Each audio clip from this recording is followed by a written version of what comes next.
Hello, everyone, and welcome once again to another edition of the Vintage Racers Roundtable. My name is Ken Minott. I'm the president of the Maine Vintage Race Car Association. And on behalf of MVRCA and the folks here in Lincoln County TV, want to welcome you here to the next edition of the Roundtable. It's a program where we bring together some of the legendary figures in Maine motorsports, share some stories, and look back in the rearview mirror of their legendary careers. And once again, we want to thank Larry Seidlinger and the whole crew here in Lincoln County TV. And it's hard to believe, but we're already well into season number 3 already, Pete. Episode 22 today. Amazing. I'm thrilled it's happening. And I didn't have expectations that it wouldn't. I just didn't think it was going to be seemingly so quick. And here we are. Yep, absolutely. In the show, we kicked off season 3 last month with Teddy Polino and Dale Chadbourne. It was a great one. Who else did we have in there with us? Vernon Hodgkins. Vern Hodgkins, yes, he's been around a while. That was like pulling teeth. But once we got him going, he did all right. Yeah, but Vern, that show was very well received. Yeah. We already got a lot of good feedback on that. Yeah, one. Vern's a good guy. It's kind of like Bruce here. I don't think he runs around looking for the limelight, but he deserves his time, really. So today, and we want to thank the sponsors that helped make this happen, the Jordan family, Dave St. Clair and Dave's World Sand and Gravel, and all the great folks that have donated to making this show possible. We certainly couldn't do it without their help. But today, episode 22, we're heading around over to the western side of the state of Maine and talking to 3 legends, primarily at Oxford, but there's well beyond that as well. So. We've got directly across the table from me, multi-time OPS champion, Busch Grand National competitor, right? Bruce Haley. He's won a Busch race at Oxford. He's a Busch winner. Yeah, yes. we'll dig into that. And then right next to him, one of the legendary racers out of the state of Maine here, the Maine Motorsports Hall of Fame class of 2008, New England Auto Racers Hall of Fame class of 2011, Mr. Russ Nutting. Glad to have you here. Thank you. And then right here beside Pete, we have another member of the Maine Motorsports Hall of Fame class of 2013 and the second winningest driver in the history of Oxford Plains Speedway, Mr. John Lazat. Welcome, John. Glad to be here. Thank you for the invite. What do you think, Pete? I didn't realize, these guys all got history together. I didn't realize. We talk about putting people together that know each other. These 3 people have spent a lot of their racing life around each other. And all 3 of them have won in multiple divisions. That blows my mind. That's very impressive. Can't wait to hear their stories. Yeah, so we'll dig into it kind of the way we do every show and start it off, and then we'll let Pete dig into the details here. But we want to know what put a steering wheel in your hand. So Bruce, we'll go ahead and start with you. Where did you grow up, and where did you get a steering wheel in your hand the first time? Well, let me start by thanking you for being here. It probably was my dad. My dad raced back at Oxford when the end of it when it was dirt, then asphalt. So I didn't get to watch him because I was too young. But I was always around, the shop and the fellas and in his cars. So yeah. So basically the car he drove was at your house. Yes. So you were primarily, yeah. But it was at other. The car was kind of shared, if you will, in the beginning, and then my father ended up driving it. So then the car was at his house. So that was easy for you to move on from being a kid around it to just wanting to do it, I would assume. I know what that feels like, obviously. Well, it put racing in your blood to start with, and then, you're sick for the rest of your life. A lifetime addiction. When did you run your first competitive race? Well, that went 2 years after I started. But I threw in the word competitive. Yeah, you screwed him up on that one. But I don't know, I started in, I think, 1980. Looking at the boss. He's looking at the fact checker. We need an echo from over there. Yeah, I think it was 80. Yeah. And what kind of car was it? That was an old car. As a young fellow, I worked for Buster Down, a G.A. Down & Company. Mm-hmm. And he had raced off and on. Well, his last car that he had was out back of the shop with alders growing up in it and around it. And I kept looking at it. I said, what are you going to do with that? He said, why? I said, well, I'd like to get my feet wet. He said, all right. We made a deal. practically gave it to me, and so I got the chainsaw and cut all the trees and alders and took his tractor and dragged it out and dragged it home, put it together. You started in the late model sportsman class. Yeah. Yeah, so you might as well make it easy for yourself and start on the top. Well, I didn't have a problem starting up back and riding around, staying out of the way. Said you got driving advice from some guy by the name of Russ Nutting. Yeah. How'd that work? That probably helped a lot, didn't it, back It then? worked real well. Yeah, I bet it did. Yeah. Nice. Yeah. So Russ, what got you? You were already well established when he got into racing, but how did you get started? Christ, I didn't start until 70, and he was already a legend You then. told me he raced with Ben Hur. So. He had his own chariot. So take us back to the beginning. How did it all I start could for add a you? little bit to Bruce's story here. Okay. When he first came to Oxford, nice kid and everything, you know. Started I didn't figure he was going to do very well at first. Well, I encountered him one night, and I said, I'm going to blow right by him. I got up on the outside. Oh, I didn't blow right by him. He was good. Good. Right from the beginning? Pretty early on in his career? Yes. Yeah, nice. Probably the first race you ever ran, maybe. I don't know. Had a Natural. good teacher. Yeah, no doubt about that. Then we got to be pretty good friends and work together some. And Super. So when did you start racing? well, I grew up in Bethel, Maine, and I didn't know anything about racing, but I was always interested in race cars, really, really interested in cars of all kinds.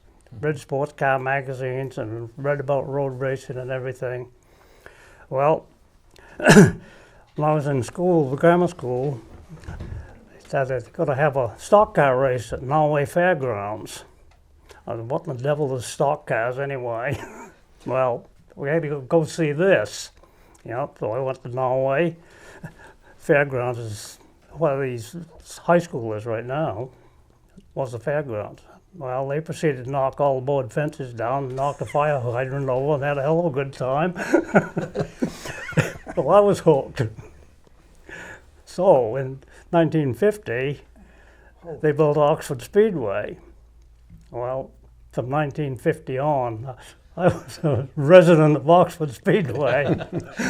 Nice.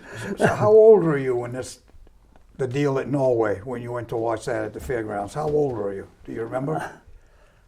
Let's see. Well, Still in school, I'm assuming. I was in grammar school. Yeah. 1950. I was 14 years old when I started going to Oxford. So you started in 57, so you were 17. I started in 57, but you had to wait till you was 21. You couldn't even get in the pit unless you was 21 back then. Yeah, I remember That was the rules at Beech Ridge and Oxford both. And there again, and I knew about Beech Ridge, I knew about Sanford Speedway and all them, and I wanted to go to all those places too. Well, I had taken an apprentice course at GE in Somersworth, New Hampshire. I was down there for a year, and then that was partly it was a college course, so I didn't want to do the college part. I just wanted to make things. Yeah. And so I lost that job. Then back to Bethel. Well, I'm still thinking about race cars. So anyway, I called down there. I wanted to get just a regular job at Somersworth. I said, okay, so go see the guy that runs General Electric in Limerick and see if he's got something for you. So I did. I was there, still interested in stock cars. So 1957 came around. Yeah, and okay, now I'm 21. Now we're going to do something here. Yeah. So I was working with a guy that owned that first car, which was an old Eddie McDonald car. And I was talking to him. Donnie Day, his name was. So that was a coupe. That was the coupe, right? Yes, the 111 for the number on the back, the old one, yeah. So Bob Libby drove that car. And Bob Libby lived in Massachusetts and worked for a tire company, and he drove that car. He come up and drive that car every weekend. And at that time, Beach Ridge was running on Wednesday nights also, as well as Saturdays. So I told Donnie, I said, I'd like to try that. Well, he says, come on down Wednesday night. He says, you can take it out and try it. So it needed a little work, so I went down and helped him. He wasn't to live too far away. He was in Hollis Center. So I went down and worked on it, tinkered on it, and okay. So then Wednesday night, we took it down there. We get down there, and I said, boy, this is a busy place. Why am I here? So anyway, Donnie says, well, what race do you want to try it in? You want the heat, the semi, or the feature? I'm not going for feature business. I said, I'll take the heat. It's okay. So we get ready to go. I'm thinking in my mind, this is, you know, I got a nice oval racetrack. What do you do here? You must just put it to the floor and steer. Oh boy, that idea was wrong. I heard another interview you did where you said, kind of like any young driver, you thought that's all it was to it. Just put it on the floor and turn. Oh yeah. Well, I got it pretty damn sideways, I'll tell you. And I said to myself, I'm not going to look like a real fool. I'm not going to spin this car out. I finished the heat race, but I got lapped in the heat race. Then I got held for. This is at Beach Ridge, right? Lefty Ellis pulled me over and he says, I want to talk to you. Uh-oh. This ain't going to be good. He said, you got to get under control. He said, you almost wrecked Jerry Seavy's car. Ooh. Okay, I'll work on it. So in the meantime, Donnie had got this square body coupe that he wanted to run, and they put Bob Libby in it, and they took the motor out of the old Eddie McDonald car. And so I said to Donnie, I says, let's make this a bomber car. Okay, if you want to. All right. So I go out back in Stoney's junkyard. We found a flathead motor there that was kind of rusty and it wouldn't even turn over. So we managed with some solvent and stuff, and we managed to make it work. Got it running. It run pretty good too, actually. So then we took that car back down there. Then I won the feature First for that feature. car. First feature he ran, he won, yes. Yep. But the car didn't really take it good. I started the cool down lap, started into the number one turn, and I was up, not in the second groove, but so it was supposed to be slowing down. Along comes Eddie Huntoon, full bore, run right into the side of it. Ooh. Went right up over the roof down the other side. Broke a piece of the roll cage off and whacked me in the back of the head. Wow. So I was, well, this thing's done. It was done. Quite an indoctrination into the sport right there. So, for all intended purposes, the rest of your life was done. You won that race, and now you're addicted forever now, aren't you? Oh, definitely. I was addicted forever even before that. How about you, John? Did it start at Oxford? Yeah, I did. I had like him, I had a thing for cars my whole life, and I was 11 years old. I had a paper route, and the trailer park was next door to where I grew up in Auburn, and there was 2 race cars in there. One was Wes Coates, which was Jake Coates' dad. He had a 54 Ford, and then a couple trailers up with the Mooney Boys. They had that Class A. So I used to hang around with them, and then a guy across the street, Pete Cody, got a race car, and I'd hide underneath the top in the pickup truck, sneak into the pits. And he'd tell you, if you see the bears come around, hide, he said. So you see the bears come around, you dive underneath the car and you hide and get out of their sight. And then How old were you then? I was 11, 12 years old. Okay, you said, yeah. And 12 years old, I got my first bite of racing. I built a soapbox derby car. I went to Portland and raced a soapbox derby and had a hell of a ball. And we raced that car around the streets the whole summer, towing it behind the scooter. And then we got cars. A neighbor gave me an old Chevrolet I got running, and we had roads in back of the house in the woods, and we raced through there, 13, 14 years old, and learning to drive. And then I went to work across the street at Cody's Garage in 1965, and I bought a 65, I bought a 56 Ford 4-door, 312 standard, and I welded that up outdoors because I didn't have a welder at home, so we plugged the welder into his wife's kitchen stove outlet in the kitchen, outside the lawn, welding the car up. Why are the lights flickering in that? And I'm welding away, and I get a lot of heat, and I look up, and of course we didn't take that felt lining out. Oh, my That felt word. lining caught fire in the car.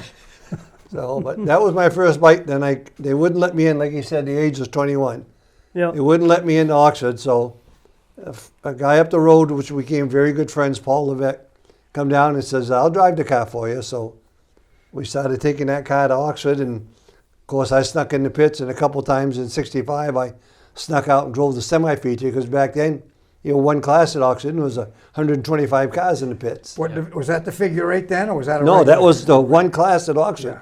They had like sportsman class, and that was all there was. And it wasn't until 69 that they started the Chargers, which I switched to, and then the figure 8, and of course in 69 I won my very first feature. So you actually, as far as your driving, you actually started in the Charger division? No, I started in that all one class at Okay. 68, lied about my age and got somebody to sign the paperwork so I could get in the pits at 18. I said I was 21. So that's how I got in the pits. I drove my first race, and we had, like I said, we had that one division Yeah. with the Mayo boys and Ron Smith and all that whole bunch, Yeah, I was racing with them guys. A lot of good drive. What made you decide to go to figure 8? Well, one night in the Charger car, we had a wrap in the motor. We knew we were losing the motor. So my buddy Paul says, pull the drain plug and we'll put a gallon of gear oil in it. So we dumped a gallon of gear oil in that 6-cylinder Ford. I went out in the figure 8, ran in the figure 8, and I ran pretty good. And I says, yeah, I kind of like this. So we built another Charger car, took that one, put a big tire on the left side, it left a 6-cylinder, and went out and won several races that first year. Take me into the mindset of being a figure 8 driver, because you were either crazy or daring or is a little bit of both. I mean, Fair statement. I won't comment on a couple of those, but a lot of it was timing. yeah, You looked at the other car coming around, and the biggest thing you watch the front bumper. yeah. And the front bumper dipped just a little bit. You knew the guy was either lifting or putting the brakes on, so you just Yeah. hammered down and kept going. If it didn't dip and you didn't dip, then Yeah. it made a hell of a mess in the middle of the intersection. Well, you must have figured it out pretty good. You only won 115 races in that division. Yeah, that's a couple. Yeah, pretty impressive. I was talking to somebody the other day, and they said they sat down and went through all the figure 8 races from the time it started to the time it ended, and it was only come up with 4 names that won like 95% of the races. Dave Smith. Dave must have been Smith, it, myself, Willie Willie Buff- Buffington, yeah. and Rita Boulder Stone. I see on the Hall of Fame sheet we get to go voting, Willie had a hell of a career too. It's 84 races and 4 championships. Yeah. Yeah. Christ, between you and him, that couldn't have left many races. Well, you figure his 84, my 100, David's 100. Yeah. That's almost 300 of the races that Yeah. they've run. Jesus, if you added that up into seasons, how far would that go? A lot. Yeah, because a lot of times Yeah. we only ran a dozen races, and sometimes we ran 25 or 30 races, What's the worst wreck you ever got in with a Oh, figure 8 car? I got creamed in the driver's door in the intersection, then hit the cement island head on Jesus. afterwards, and I ended up I had a 63 Chevy, and of course, they got an X-frame. Yeah. So we put a piece of 4-inch I-beam across to put the roll cage, the back part of the roll cage on, and the seat belts were hooked to that. And I got in the car, I busted ribs. They took me to the hospital, and they said, "Oh, busted ribs, you got to keep you overnight." I said, "No," I did them a long time ago. I said, "Playing ball." I said, "Those are old cracks there." So they let me go home. I got in the car next day, and the 2 ends of the seat belts are right here. I couldn't even put them together. Yeah, I bet. Yeah. But we fixed that car back up, went back up, and won more races with it. Yeah, a lot of races. So, in '68, you ran figure 8 and Charger? I ran figure 8 and Chargers for 20 plus years. So but you had a '69 Charger in one division, right? 57 Ford. And a '57 Ford 6-cylinder in the other division. Yeah. You did that for how long? Over 20 years, I ran 2 divisions. I'd run the figure eights. I paid $100 to win. And When you had your late model car. and I had my late model car, and it was $100 a tire, and there were 1 tire a week, and that paid for my tire. If I didn't win, I didn't have a tire that week. You know, it was that simple. So is that when Don Bowie started helping you with that car then? No, Don Bowie started helping me after he had his bad wreck. I don't remember what year it was. But back in the 80s, they had that first Enduro. And Don and I were good friends back then, and I hauled an old Pontiac Ventura, which you raced a lot of those. Oh, yeah. When I was working for Don St. Germain, and I got it running. I says, Enduro coming up, can I have that? He says, take it. So we ran that, went out and won that very first Enduro. 2000 to win? Was that the one? Yeah. $2,500 if you gave him the car. But we kept the car because it belonged to Morris Auto Parts. So a few weeks later, they were starting to figure eight up. And he said, let's go figure eight racing. I said, really? Yes, we've missed the first week already. So we busted butts for a week, put a cage in it, took it out in the figure eight. And they had 21 races that year. We missed the first race. We had 17 wins and 4 seconds in those 21 races, and won the championship even though missing a week. And tell them about the last race of the year. Well, that was cool as '88. They hell. were doing away with the figure eight. Yeah. That was the last year they run it. So Don Bowie worked hard on my car, and of course he was an old figure eight driver. I put him in the car. I said, Don, you drive the last race. There's no points. You drive it. No. I said, Don, go ahead. So we got him in the car. Of course, I sit up on the bus. So that car, you had to drive a certain way to get it around the track, and he's not doing good. So I'm talking to him from the top of the bus, no radios. I'm just talking to him.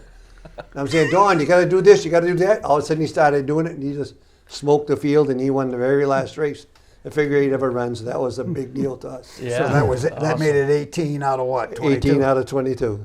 That's crazy. Not a bad season, huh? That car made us a lot of money. Yeah, that's rare, isn't it? Yes. That was the 1 year I made money racing. And I go back to that comment we had with Teddy, winning 18 races in Yeah. a row.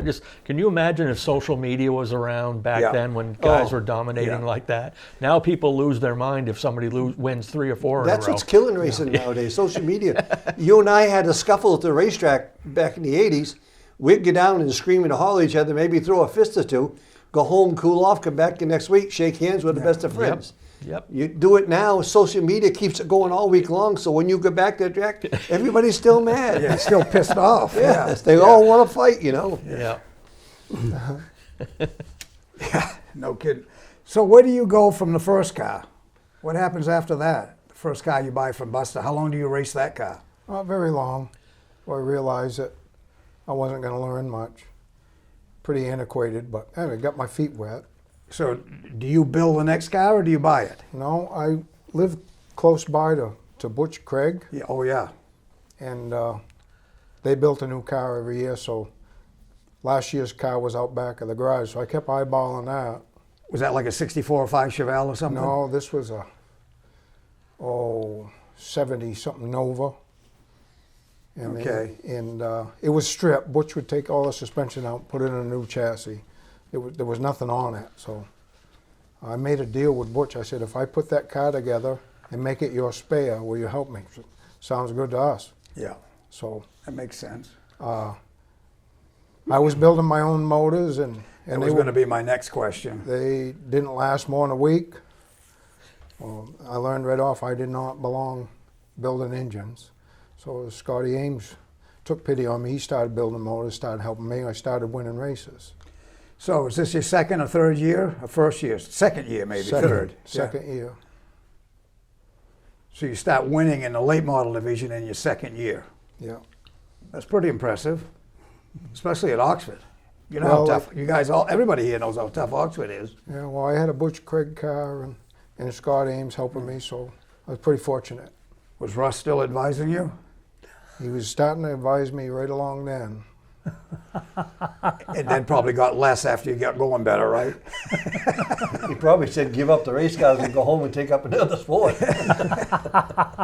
No, I remember that if Russ wasn't racing, he was Yeah. helping me. Lucky man on that deal. Yep, I was. Yeah. I had a lot of good help, so, and Well, her especially, is that help or advice? both.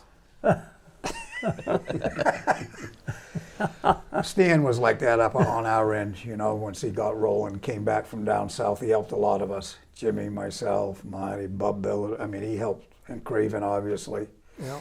Kind of like him, a guy that was established, won a lot of races, and was nice enough to help everybody.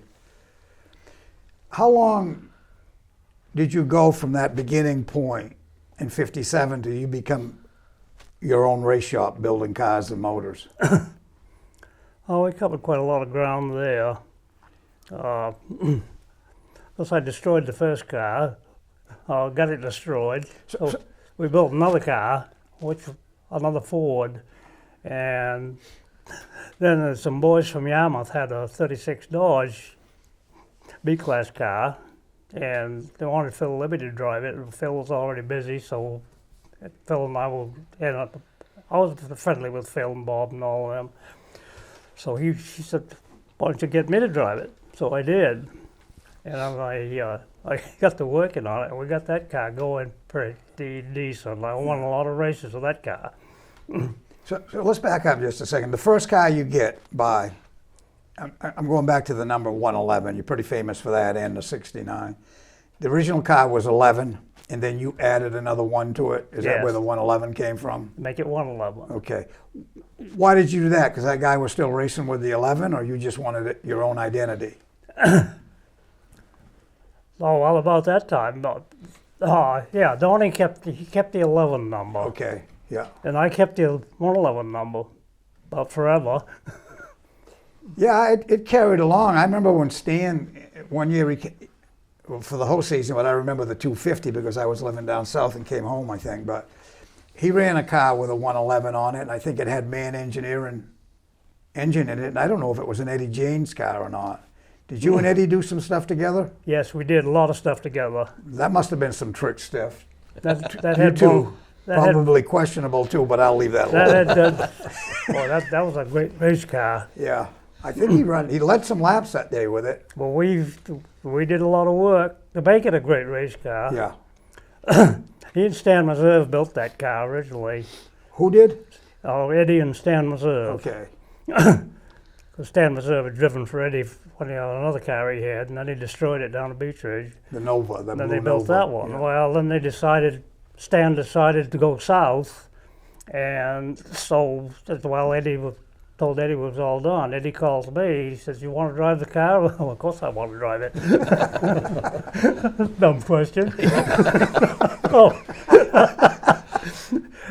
Eddie says, "Well, you get a motor together, and it's yours to drive."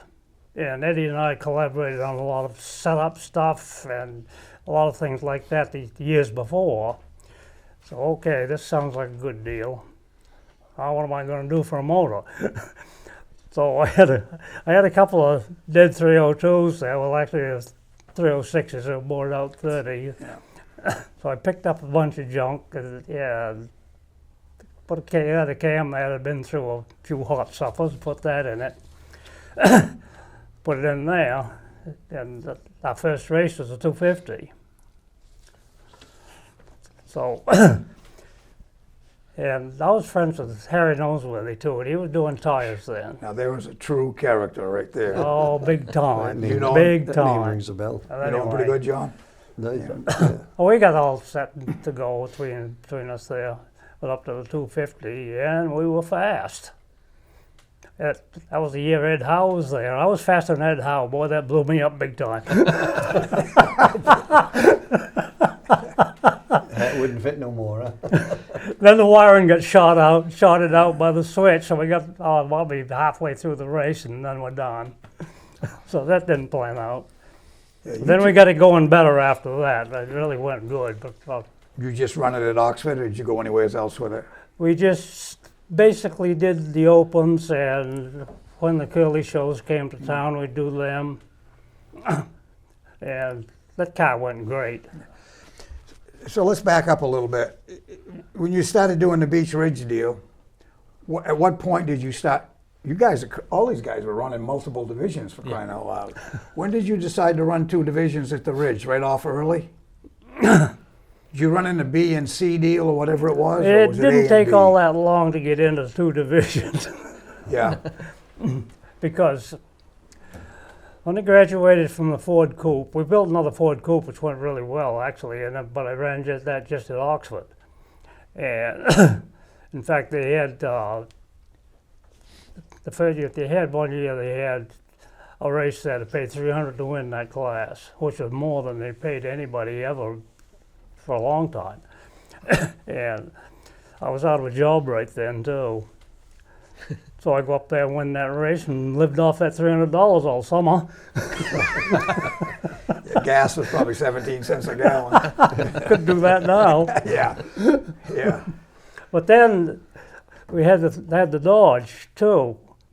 What So- possessed you to go buy a Dodge? Huh? I still can't. You got all these little coupes and Chevy and Ford stuff. Oh, and yeah. You're out buying a damn Dodge. Well, A big Dodge probably too, right?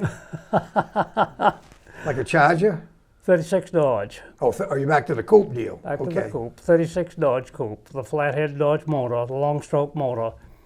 That was a great race car. I did a lot of work on that to make it go as good as it did, but I won a lot of races with that car, a lot of them. And I ran that at Oxford too. Well, the Oxford was half mile then. And it went really, really good up there. And that led to the 111 cut down. And that 111 car, we started building that. Actually, that was going to have a flathead Dodge or a flathead Chrysler motor in it originally. Then that's about the time I was shifting over from flatheads to Chevy V8s. So I got a chance to get a nice 283 V8 Chevy, and I put that in it. No more work, and that was a 4 bar car, which I did an awful lot of research for that. And no one had hardly a part on it. Didn't come out of a junkyard actually, just repurposed. Sounds like you dabbled in a lot of different makes and my whatever you God. could get. Yeah. Some guys are like lifelong Ford guys or lifelong Chevy guys, Yeah. Pontiac, whatever. You seem to bounce around a little bit. Was the fun and the challenge of just seeing what you could set up in a car? Well, just I was as kind much of as I was racing kind it? of partial to Dodges and Plymouths anyway, because that's what my father owned forever. Christ, he went and bought a damn 70 Plymouth Roadrunner from Greeley to race at Oxford. Oh yeah, Christ, that must have taken two spots on the lineup compared to everybody else, didn't it? Going back to that Plymouth Coupe, I've seen that car and worked with that car, and that was some Yankee ingenuity in that car. Yeah. I want to tell you, Yeah, you had to see that car to see what he did. He's talking about the Ford Toshiba car. That's the car that Unbelievable. exists right now still, right? Yes. Yeah, I've looked at that. My son has Yeah. driven that and won some races with that, with the Wicked Good. Yeah. yeah, that was quite a car. Oh boy, you gotta, if you get a chance, go to a racetrack in this area, go look at it. I mean, that is the epitome of Yankee ingenuity. Yeah, back in the day stuff. Oh, yes. You did it Oh, yourself. And Yeah, Andy really Brown, did, yes. really did some engineering, and I did some more. Oh yeah. The Roach coach, Albert Hammond, called that car. The Roach coach. So, John, when do you get growing pains to move up and I what won brings the- that on? At what point does that come on? In '76, I won the Charger Championship, and back then you had to move. That's right, you said that. You had to yes. move up. So, you know, me, no sponsors. I had a lot of names on the car, but I swapped off. The store would give me soda or beer for the Yeah. guys to drink, their name on the car. The ice cream shop, I'd take the kids down and get free ice creams, or the gas station would give me free gas and oil and filters and stuff like that. And so I had to move up, and, you know, not having the money sponsors to do it, I bought it around. I sold the Charger car, and I traded off a pickup truck I had for a late model.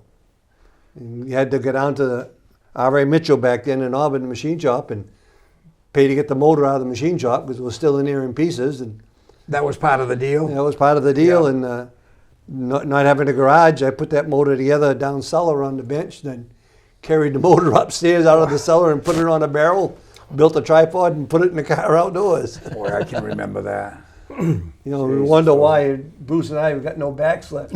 You know, the stupid stuff we did like that. So in '79, I had to move up to the late models, and Of course, growing pains and learn how to run them cars. I had an old '66 Chevelle that I traded for and didn't know what I was doing, and won a couple of heat races, and that was about it. Well, you won some features though. Yeah, but that Before it was later over, on. You won some features. That was later on in the time. I won a few features. You won late model sportsman features, you won Charger features, and you won figure 8 features. So you won at everything you attempted at that point. At that point, yeah, we were lucky. Like I said, lucky. Got a couple of good breaks, won 2 or 3 races in the Yeah. late model division, and won a lot of races at Speedway 95 in the late models. I ventured up there. No way. Ventured up there. Bruce and I ventured up there. One Open they had at Oxford. We weren't qualifying for the Open, so we both ventured to Speedway 95, and I won the race up there. First time I ever been there, and we went back to Oxford, and Bear took all our points away because we went up there.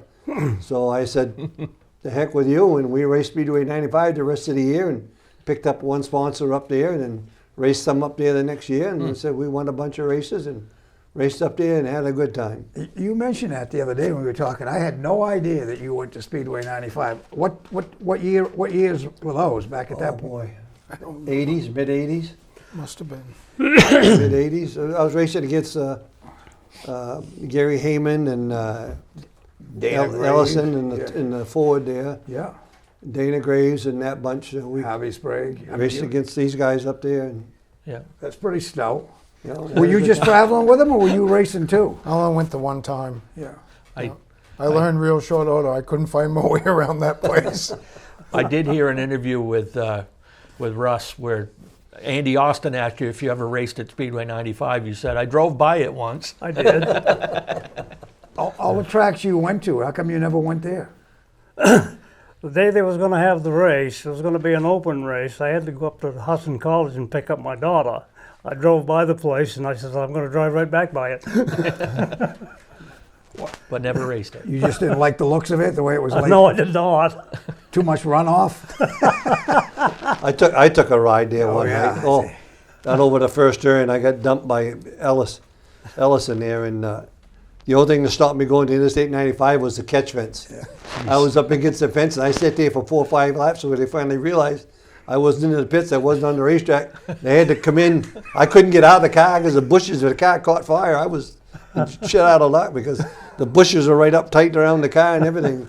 They had to drag me out of there. Wow. Why do you think, what about that place made it so easy for you? I mean, it sounds like you went up there and just right off you were good. It was a rough track. Bruce can tell there was a big bump down the back stretch, and it would really upset your car going into 3 and 4. And I just learned. And there was a kid come up to me one time. He says, "I watch you in practice. You spin out all the time." He says, "And then you go out in the race and you just blow by everybody." He said, "What are you doing?" I says, "I'm dumb like a fox." I says, "You got to find out the point of where the car won't take anymore Find the before edge. you know how far you can go." Right. Yeah. So you go out there and make a change and push the car, and well, I can't go that far. I gotta back up a little bit. Learn the limits. You know, you learn the limits of the car and the track, and the people up there just treated me like gold. You know, I was beating the Ford driver that was winning everything, and everybody thought he was dirty, so I was a hero. That had to be Dana. No, it was Ellison. Well, I mean, they were both pretty rough. They both, Well, my biggest problem I had with Speedway 95 was Boss Hogg. yeah. Him and I went at it more than once up there. He spun me out over 3 and 4, and I went up over the sandbank, never lifted, went over, and of course they're big spring cars, the springs come out of the rear end, when I hit, went flying, and I still beat him across the finish line and won the race. No way. He was my biggest problem with that, Boss Hogg. Yeah. Him and I went at it more than once up there. He was tough everywhere as he went, basically. Oh, yeah. I don't know about Oxford, but as far as unity. But you know, you stood up to the guy, he respected you. Yeah. Yeah. Oh, yeah, he's a good guy. I yeah. raced him hard a lot of times. Oh yeah, believe if me. you stood up to the guy and held your ground, he respected you. Yeah. So tell me about when you get growing pains, what's your next move? The modified or the Bush series? Had to be the Bush series in the 80s, probably. Yeah, I guess so. 85, we tried Tom Curley's tour, which was the old NASCAR North tour. Yeah, I thought that was a great tour. You Did know? you ever try that? What's The that? old NASCAR North tour back in the day? Thunder didn't. Road, Catamount, or any of those places? Oh, I went to Dale Shaw when he was doing it. Yeah. That would have been the Bush Noss series by then I when did. Dale won. I raced a Catamount a couple of times. Did you race? Yep. How'd you I like didn't it? win. No. Was that in a full body car or a cut down? Yeah, it was. No, that was the full body car. It was Jerry Seabee's car. I wound up. Somebody blew up going down the back stretch, and I got in the oil and off over the 3-turn and down over the bank. And I was sitting there, and Dave Dion landed right on top of me. So, going back to your deal, when do you decide? Who are you driving for in the ACT deal? Well, it was my own car. Randy's Auto Parts sponsored me. You had them for a long time, didn't you? He was awesome. But that was a brand new Latat car. Bought a used motor off Bobby Babs, and we went and ran some of that. How did that work for you? Well, Catamount was my best track. Yeah. I had some decent finishes there, and had one good finish at Seekonk. We was pretty much an also ran in that stage of our life, but we had fun. But was that a case of going from Big Spring to coilover stuff? Or was that... That was Big Spring Yeah. at the time. That would have been old NASCAR North stuff, yeah. That was, and then shortly after, well, it was only 85 we ran it. 86, I think, Tom started the ACT tour, and then they became like a pro stock type car, I think, 1986. 87 was a big year then. Okay, When you jumped up into... So right after... I didn't do none of the pro stock stuff with Tom Curley. So you must have got back... I went back to Oxford, and we in, got lucky in 87 and won the championship. and missing one race, too. You missed a Yeah, I race guess that so. year. You Yeah, missed a that's race what and still won it, so you must have run pretty good. So right at that point, you must have been... Is that when you were running the Bush North, started running the Bush North stuff? After that year, Yeah. we got lucky, won the championship.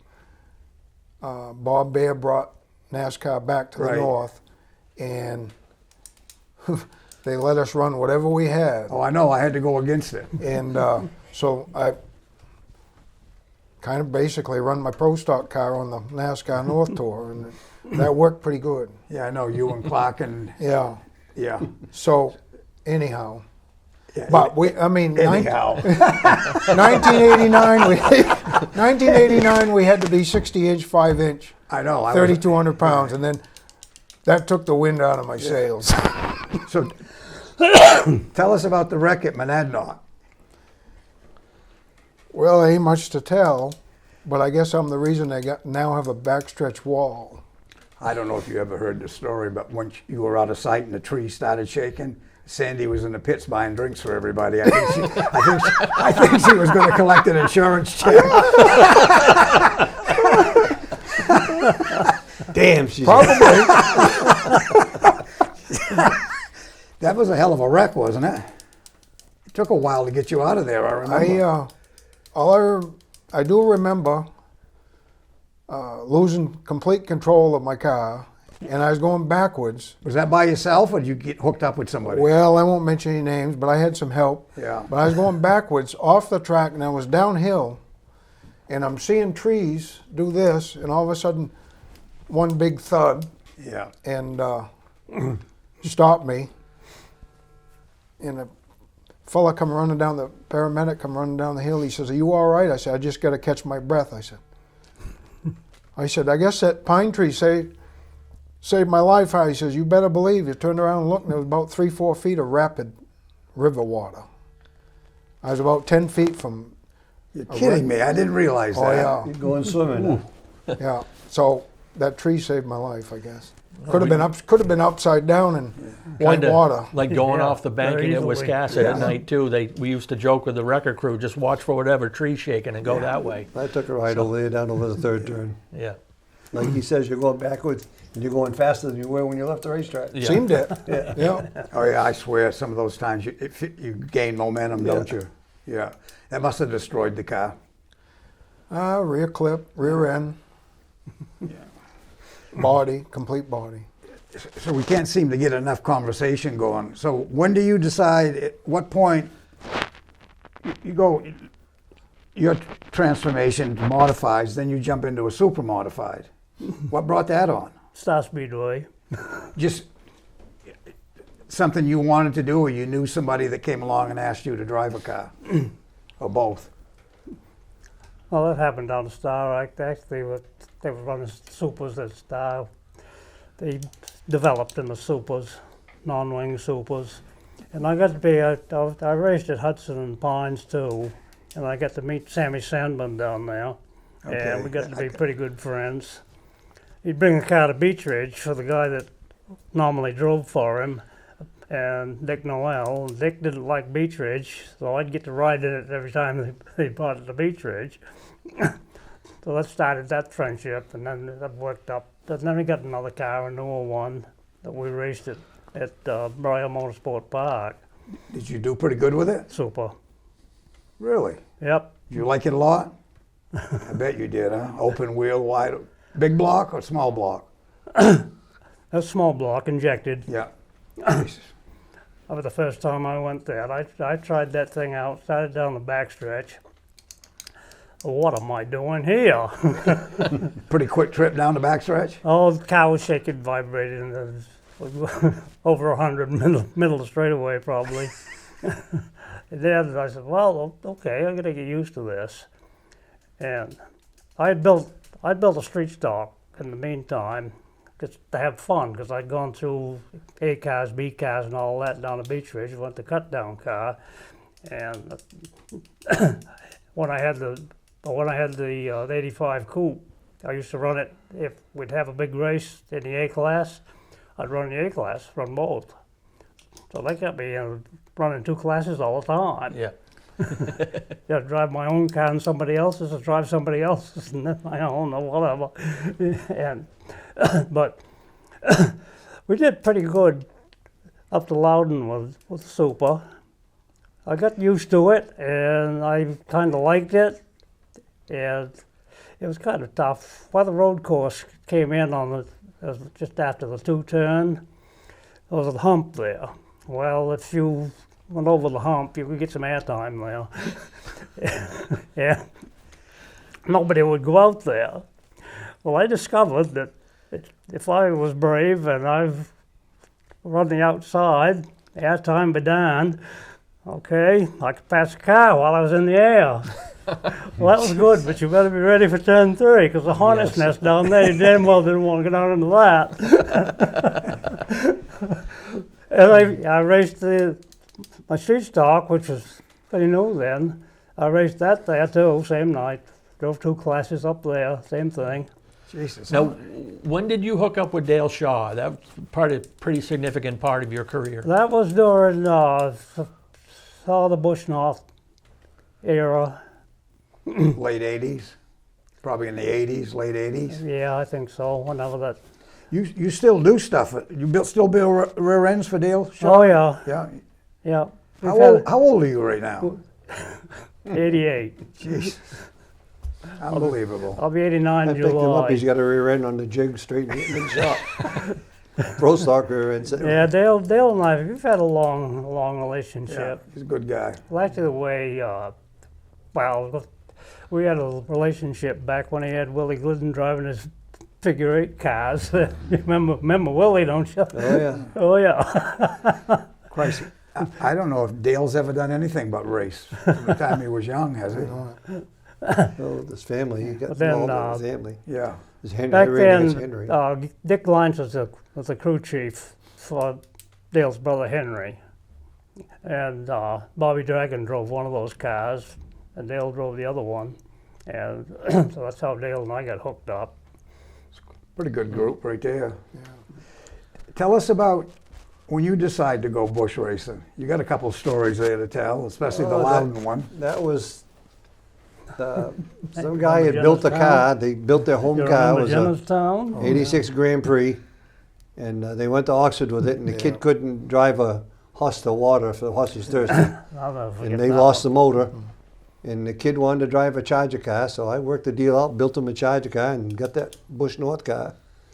Built my own 9-to-1 V8 with the help of Scotty Ames. He got me heads and camshafts out of Childress Racing, and off we went with a wet sump motor. Of course, We were just running in the back of the pack, but we had a good time. But the biggest thrill I got was we got to run with Bruce. The very first race they ever run at Loudon was a Bush North race, and I got the privilege of running that race. Tell us the rest of that story. I think Well- it's cool as hell. I hooked up with Neil Bonnet over that winter down at Daytona. I got good friends with him. Got a Pontiac deal and got some 88 Pontiac bodies, brand new ones, for the Winston Cup bodies. Put an 88 Pontiac body on that Bush North car, went to Loudon, went out there and was running, and we were running a lot better because Dale had given me a setup for the car. And we were running a lot better than we had before. And I was chasing Dale and Mike down the straightaway and couldn't quite stay with them. But you tried to. Well, we went back in the pits and said, let's jump it up one more gear. I think I can stay with him. Of course, I got a wet sump motor. I don't have a dry sump. I headed down the straightaway and I looked down and I got no oil pressure. I said, well, I guess I better pull in the pits and go in and do something. Well, didn't work. I lifted in the first turn. She blew and off. I went into the wall backwards. Oh. We hauled the car home. We're leaving Friday. This happened Friday practice. We're leaving the track. Run into Bob Bear and he said, where you going? I said, going home. Why? I said, we blew the motor. Well, borrow a motor. I says, ain't nobody in there going to loan me a motor. I'm the only one running a 9.1 V8. Everybody running V6s. So we went home, got Saturday, got the Pro Stock ready, went to Oxford, and Ken Farrington was running the Bush North Series then. He come up to me and he says, Bob Bear says, get a motor in your car, and he'll add you to the back of the field tomorrow as owner's provisional. So I said, geez, if we can do that, we'll get our money back for the 4 tires. We actually bought 4 tires for a change.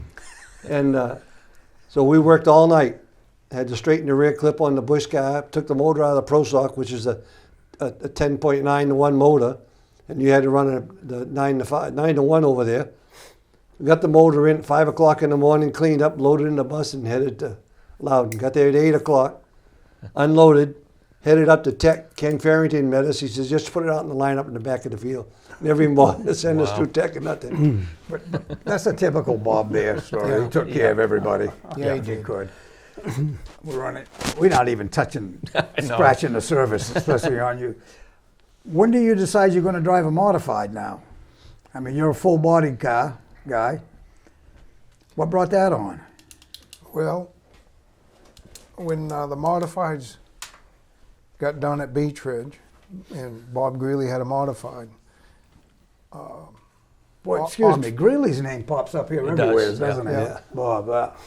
I worked for him for 12 years. Yeah. So, Oxford, the Drew, was it Gary Drew's brother? Ricky Drew made a deal with Oxford to try the modifieds, Yeah. and so It must have been 91. yeah, it was 91. Yeah, I got 91 down there, And as a matter of so fact. Bob's driver that he had at Beatrice didn't want no part of racing Oxford. So I was lucky. I bumped into one of Bob Greeley's friends that worked on the car. He was telling me about it, and I said, well, if you guys get hard up enough, I'd like to try it. So they called me and gave me a shot at it. And we raced, I think, 6 or 7 times, and we couldn't get enough cars. Mike Liberty owned the track at the time. He said, you get me 12 cars and I'll keep you. We only got 9. And we tried and tried. And But you won a modified race there, didn't you? I got one of them, yeah. Yeah, in that span of time right then before they got rid of them? Yeah. That must have felt pretty good. Well, that's what hooked me. I love Yeah. modifieds. I got one sitting in my garage right now. So you were going to call Wiscasset to see if there was any chance you could run there. Did you do that? Or maybe you could We're talk to working this on it. guy right now. You're working on it? We're working on it. Okay. Nice. You know, before we end this, I'd like to thank you two guys for doing this.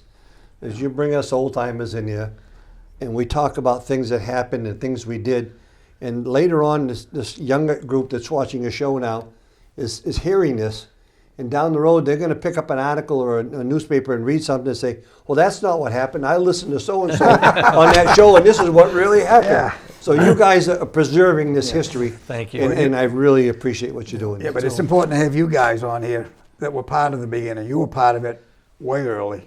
Yeah. I mean, when we started racing, America was a car country. Everything Yeah. was like race cars and Absolutely. American graffiti. Yeah. You know, And- like you. I always like to ask folks like Russ that have been in this business as long as he has, what is your favorite era of racing? Pick a decade where you think racing was at its Good best? question. Yeah. Because you go 50s all the way. You're still active in the business now. I know you would want to drive if you had a chance.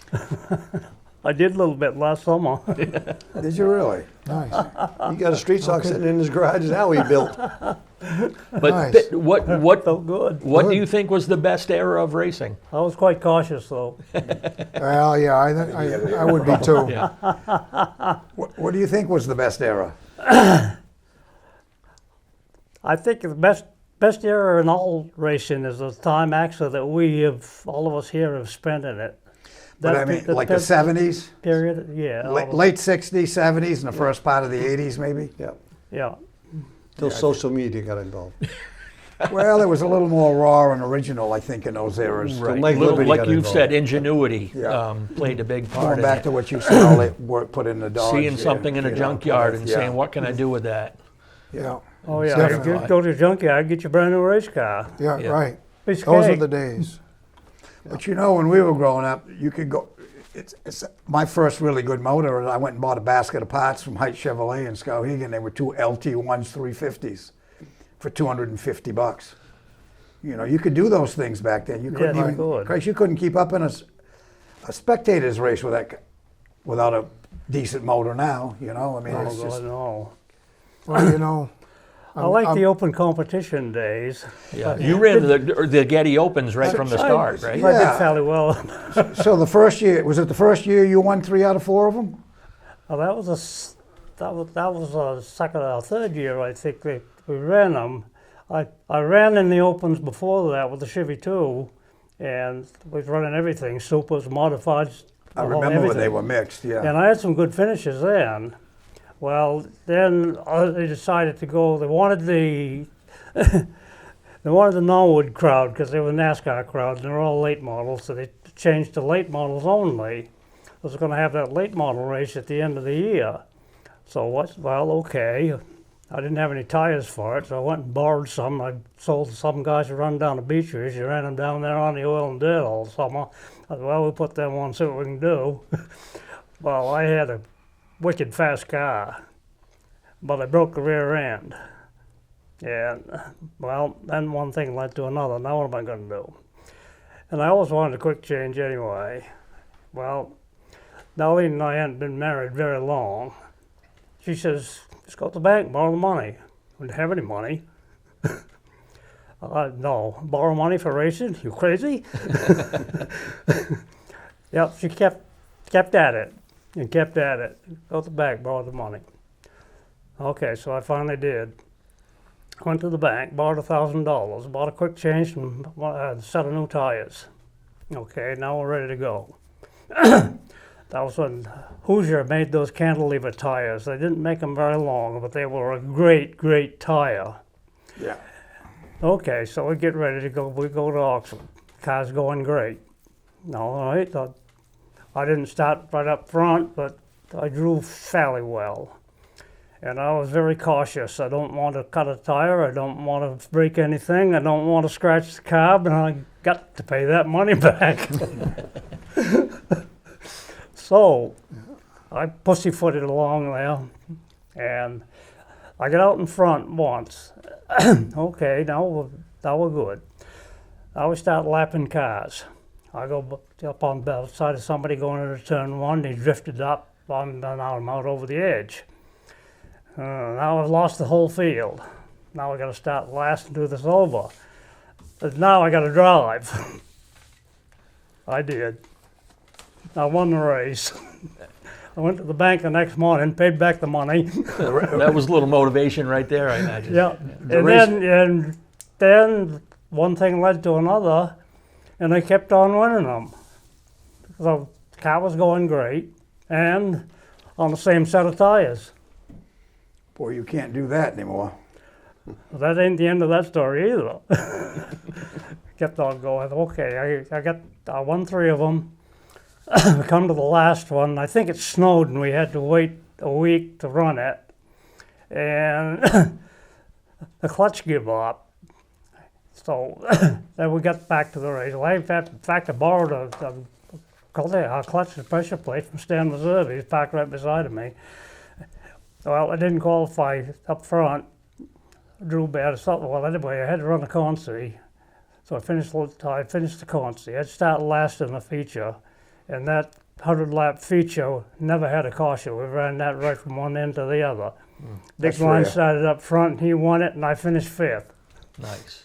It was paid $1,000 back then, didn't they? $1,000 to win, yeah. So that paid the bank. $750 for second. Yeah, Yeah. And then it went on down. The payoff was really good all the way down the for line. that era. Yeah. Yeah. So next year I won one of them, and I finished second a bunch of times. I think probably all the rest of them I finished second.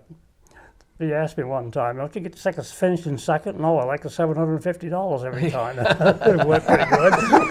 I like the jet. Yeah. Well, we ain't making anything. Yeah.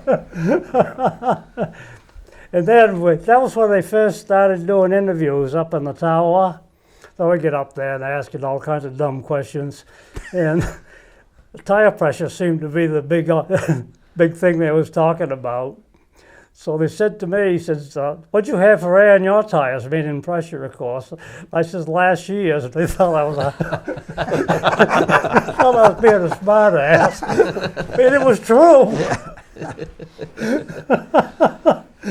So I did. I ran the same set of tires, all those opens I won, and all the next year, the whole year, same set of tires. Well, last year's tire pressure must have worked good for you. You only won about 225 races.